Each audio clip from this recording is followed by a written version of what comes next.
Never before offer national హైవేపై ఆకర్షణీయమైన commercial plots గజం కేవలం 5,999 రూపాయలకే.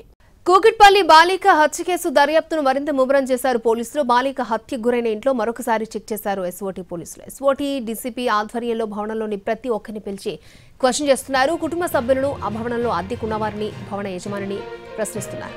భవనంలోని ప్రతి ఫ్లాట్లోకి వెళ్లి వారితో మాట్లాడుతున్నారు. 4 ప్రత్యేక దర్యాప్తు బృందాలు బాలిక మర్డర్ కేసుని దర్యాప్తు చేస్తున్నాయి.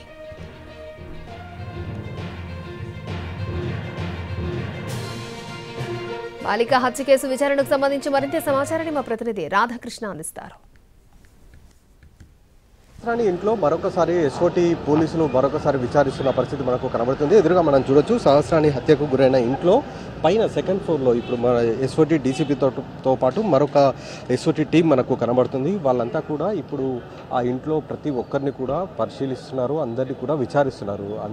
ప్రతి ఒక్కరి నుంచి వివరాలు సేకరిస్తున్న పరిస్థితి కనబడుతుంది. ప్రస్తుతం ఎస్ఓటీ డీసీపీతో పాటు ఒక ఇన్స్పెక్టరు అలాగే మిగతా సిబ్బంది ఎదురుగా కనబడుతున్నారు. ఇప్పుడు వాళ్ళు ఇప్పుడు ఎస్ఓటీ టీం మాట్లాడుతున్న ఏదైతే ఫ్లాట్ కనబడుతుందో సెకండ్ ఫ్లోర్లో అదే ఫ్లాట్కి సంబంధించిన వ్యక్తి ప్రస్తుతం అనుమానితుడిగా ఉన్నాడు. అతన్ని అదుపులోకి తీసుకొని గత 3 రోజులుగా విచారిస్తున్నారు. కానీ అతనికి సంబంధించిన క్లూస్ మాత్రం ఎక్కడా లభించలేదు. అలాగే హత్య జరిగిన ఇంట్లో కూడా ఎక్కడ కూడా ఫింగర్ ప్రింట్స్లో అతని ఫింగర్ లభించలేదు, మ్యాచ్ కాలేదు.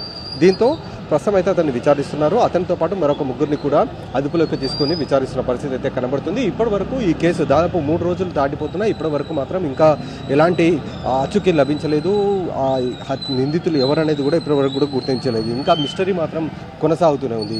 మరొక వైపు హత్య జరిగిన తర్వాత బయటికి ఇప్పుడు మనం చూస్తున్న ఈ మెయిన్ రోడ్ పైన ఉన్న సీసీ కెమెరాలు కావచ్చు, అలాగే హత్య జరిగిన ప్రాంతానికి సమీపంలో ఉన్న ఇంట్లో ఉన్న సీసీ కెమెరాలు కావచ్చు, అంటే ఇంటికి పక్కనే ఉన్న సీసీ కెమెరాలు, ఈ సీసీ కెమెరాలను అన్నిటిని కూడా పరిశీలించారు. ఎక్కడ కూడా బయటి వ్యక్తులు వచ్చి లోపలికి వెళ్ళి ఆ తర్వాత అఘాయిత్యానికి పాల్పడి వెళ్ళిపోయిన సందర్భం మాత్రం ఎక్కడా లేదు. దీంతో ఈ భవనంలో ఉన్న వాళ్ళు ఎవరో ఒకరు హత్య చేసి ఉండవచ్చు అనేది ఒకవైపు అనుమానం అయితే వ్యక్తం చేస్తూ రావడం జరిగింది. కానీ ఇప్పటి వరకు మాత్రం దానికి సంబంధించిన క్లూ మాత్రం లభించలేదు.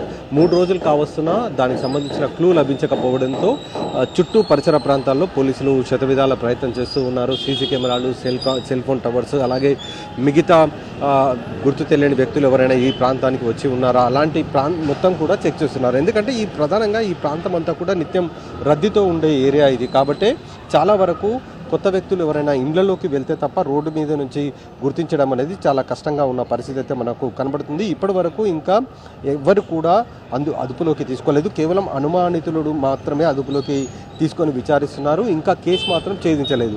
దీంతో మర్డర్ మిస్టరీ ఇంకా కొనసాగుతుందని మనం చెప్పుకోవాల్సిన పరిస్థితి అయితే కనబడుతుంది. 3 రోజులు కావస్తున్నా ఇప్పటి వరకు నిందితులు పట్టుకోకపోవడంతో ఒకవైపు సహస్రాని కుటుంబ సభ్యులు ఆగ్రహం వ్యక్తం చేసిన పరిస్థితి కనబడుతుంది. అలాగే దర్యాప్తు పైన చాలా వరకు నిస్సహాయత, వాళ్ళంతా కూడా ఇబ్బంది, పూర్తి స్థాయిలో దర్యాప్తు జరగట్లేదన్న ఆరోపణలు చేస్తున్న పరిస్థితి మనకు కనబడుతుంది. కానీ పోలీసులు మాత్రం ప్రత్యేక టీంలను ఏర్పాటు చేసి అధికారులు ఒకవైపు నిందితుని పట్టుకునేందుకు గత 3 రోజులుగా నిద్రలేని రాత్రులు గడుపుతున్నారని మనం చెప్పుకోవాలి. ఎందుకంటే 3 రోజులుగా ఈ ప్రాంతాన్ని అంతా కూడా జల్లెడ పడుతున్నారు. ఎక్కడ కూడా ఇప్పటి వరకు నిందితుడి ఆచూకీ లభించలేదు.